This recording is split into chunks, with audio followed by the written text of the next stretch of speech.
Hey, what's up, everybody? I'm Inmate520 here, bringing you another comic book review.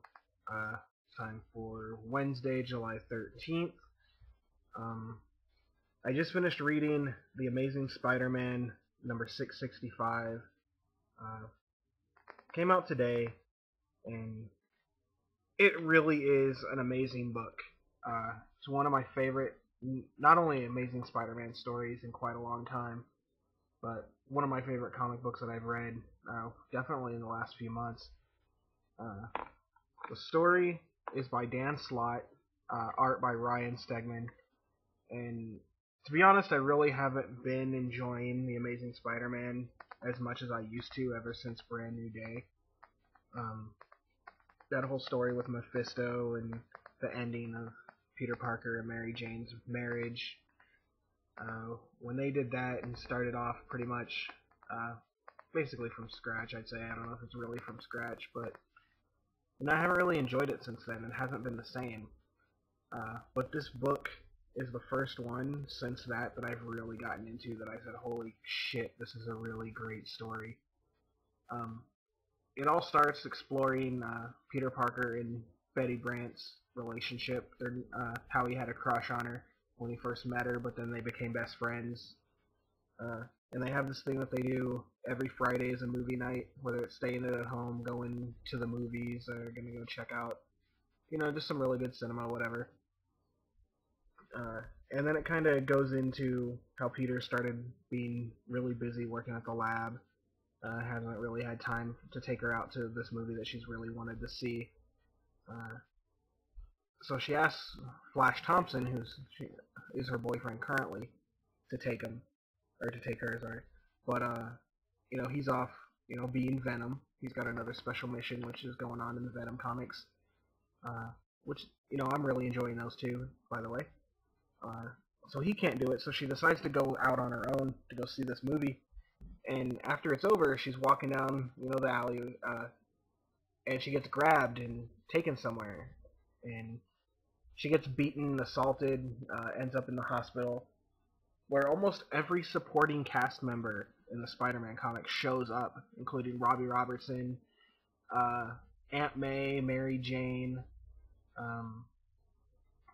Flash Thompson shows up again. They call him, of course, because he's Betty's boyfriend. He shows up, and J. Jonah Jameson storms into the hospital. Basically, like, Betty's like a daughter to me. I'm the mayor of New York. If you don't help her, whatever, you're all fired. Everybody's fired. He even brings in his own neurosurgeon to make sure that she's taken care of, and that's just great.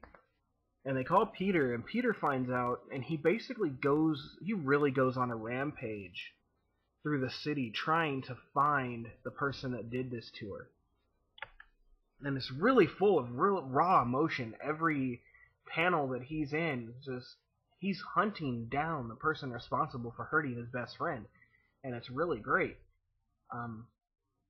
And he finds her necklace that her mother gave to her. It's this really awesome scene, with this arms dealer, this little 2-bit crook, whatever. And then Aunt May calls him, and basically the conversation is something like, you need to get down here, you need to get to the hospital immediately, but Peter's trying to explain to her that he can't without telling Aunt May that he's Spider-Man. And Aunt May's like, you know what, I haven't been this disappointed in you since you were a kid. You have a responsibility here. And Peter's like, what are you talking about? And Aunt May reveals that she has been disappointed in Peter when he ran off after Uncle Ben got killed, even though he was going after the person that shot him. Aunt May didn't know that, so she just thought he ran off. And that really struck a chord with Peter, absolutely. So he went back to the hospital, and the comic ends with Peter and Betty in the hospital bed, and all the supporting cast is outside of the room. And it's like, they're like, you know what, we need to leave them alone. And Jonah Jameson's like, you know what, she's like a daughter to me. What's more important than all of us being here, whatever? And Flash Thompson just look at them, you know what? It's their movie night. It's Friday. It's what they do. And the last panel is not the last panel, but the last shot of Peter and Betty is them sitting in the hospital bed together watching a movie, as their best friends would do. So like I said, this is a really great story. If you haven't read an Amazing Spider-Man book in a while, I highly suggest you pick this up. I recommend it. I really do. It's one of the better books to come out in a long time. Definitely a 10 out of 10 if I were giving it a rating. I'd probably even give it a 20 out of 10. It's that good. So yeah, definitely guys, go buy it, pick it up, buy it, love it, enjoy it, and see you guys next time.